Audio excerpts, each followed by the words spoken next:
ভগবান ভক্তির কাছে বলেনি বাবা আমার শ্বেত পাথরের মন্দির গড়ে দে, ভগবান ভক্তির কাছে বলেনি আমায় রজনীগন্ধার মালা দিয়ে ভালো করে সাজা, বলেনি দামি দামি স্বর্ণ অলংকারে আমায় ভূষিত কর।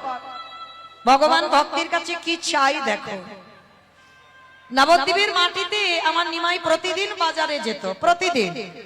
যেমন অনেক অনেক ভক্তদের দেখবেন অভ্যাস আছে বাজার করুক বা না করুক, কিন্তু সকাল হলে হাত মুখটা ধুইয়ে বাবা বাজারে যায়। তো নিমাই বাজারে যেত, আর বাজারে গিয়ে নিমাইয়ের খুব প্রিয় খাবার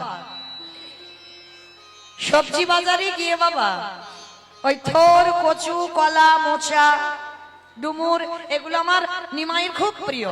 মানে যেগুলো আমাদের খুব একটা পছন্দ নয় মা, দেখবেন ডুমুর গাছে পড়ে আছে রাস্তার ধারে, সেগুলো কিনে খাবো না, কিন্তু বাবা যে ফুলকপির কত করে এখন দাম সেইগুলো কিনে কিনে খাবো। যেগুলো শরীরে উপকার হবে সেগুলো খাবো না। ওই থোর, কচু, কলা, মোচা এগুলো ভালো জিনিস, কিন্তু আমাদের পছন্দ নয়। বেশিরভাগ মানুষ বলবে পছন্দ নয়, কিন্তু এগুলো আমার নিমাইয়ের খুব প্রিয়। তা প্রতিদিন ওই সবজি বাজারে গিয়ে বাবা বাজার করে নিমাই, আর বাজার করতো কার কাছ থেকে? একজনের কাছ থেকে, যিনি হলেন নবদ্বীপে শ্রীধর পণ্ডিত। এই শ্রীধর পণ্ডিতটা কে জানো?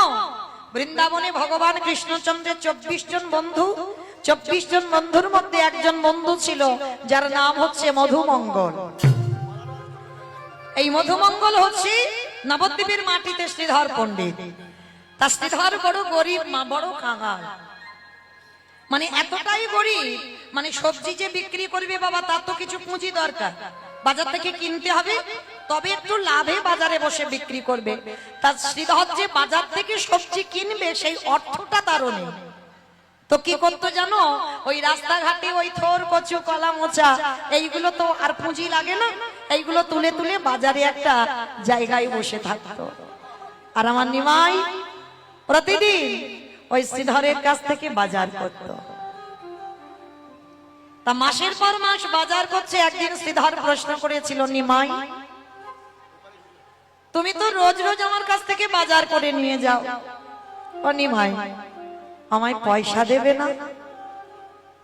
সংসার চালাবার জন্য তো বাজারে বসা, তা তুমি যদি আমার কাছ থেকে রোজ বাজার করে বাকি করে নিয়ে যাও, তা আমার পয়সা যদি না দাও তাহলে আমার সংসার চলবে কি করে?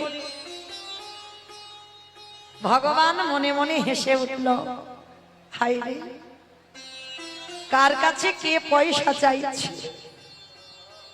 যিনি বিশ্বের স্রষ্টা মালিক ভগবান, তার কাছে শ্রীধর চাইছে, পয়সা দেবে না।